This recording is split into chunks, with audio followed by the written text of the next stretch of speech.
Ito na raw yung pinakamura at pinakasulit na mobile phone kasi nga meron lang siyang price na 5,700. 5,700 yung original price niya sa Shopee. Then gumamit ako ng 30% voucher and free shipping kaya nakuha ko lang siya sa price na 4,838. So ito yung 6128 na variant with Galaxy Blue na color. Pero di ko alam bakit mint green yung dumating. Kaya hinayaan ko na lang kasi baka ma-stress pa ako eh. Pero tuloy tayo. So ano ba yung laman ng box? Syempre hindi mawawala yung phone. Meron siyang transparent matte back cover, free earphone, and yung kanyang 18 watts fast charger na kaya mag full charge at a maximum of 2 hours. Meron din siyang SIM injector pin na hindi ko na mahanap. So meron siyang 6.6 inches with IPS LCD and 90 Hz refresh rate. But unfortunately, meron lang siyang 720p resolution. Honestly, for me, di ko masyadong pansin yung difference niya sa 180p. Sa chipset naman is meron siyang MediaTek 6080 which is a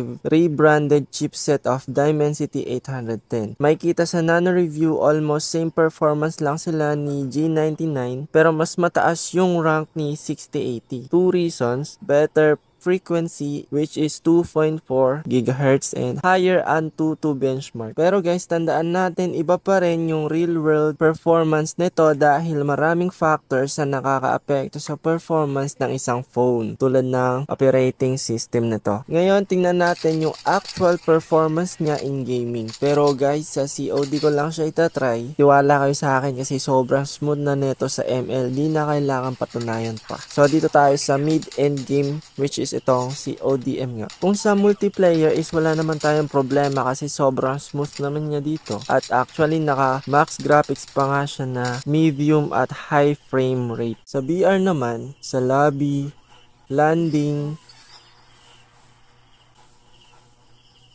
sa pag-loot, sasakyan,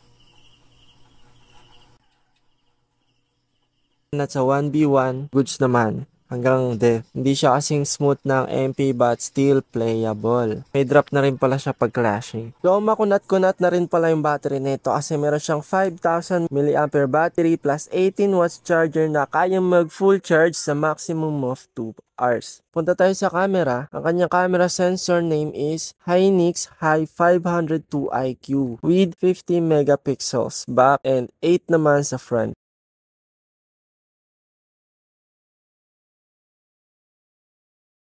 Sa video recording naman is hindi ko siya masyadong nagugustuhan. Siguro dahil medyo nasanay na ako sa medyo high-end na video recording. Pero sa mga picture-picture lang, okay naman siya kasi hindi naman masyadong malabo. Tsaka believe nga ako kasi sa quality ng pictures na nakukuha ko sa price na to, reasonable talaga siya. So at last, kung gusto nyo bilhin itong cellphone na to, okay naman solid siya kasi 3 days nang ginagamit ng kapatid ko, and wala naman siyang issue sinasabi kundi yung nagiinit talaga siya, pero nare-resolve naman yun, di ba? Bibili ka lang ng fan o kaya laro ka lang ng gabi, hindi masyadong problema yun. Pero kung kaya mo mag-ipon hanggang 10 to 15k, mas better kasi nandun yung mga quality na phone. May mga misinformation ako nasabi, paki-comment lang and itatama natin lahat.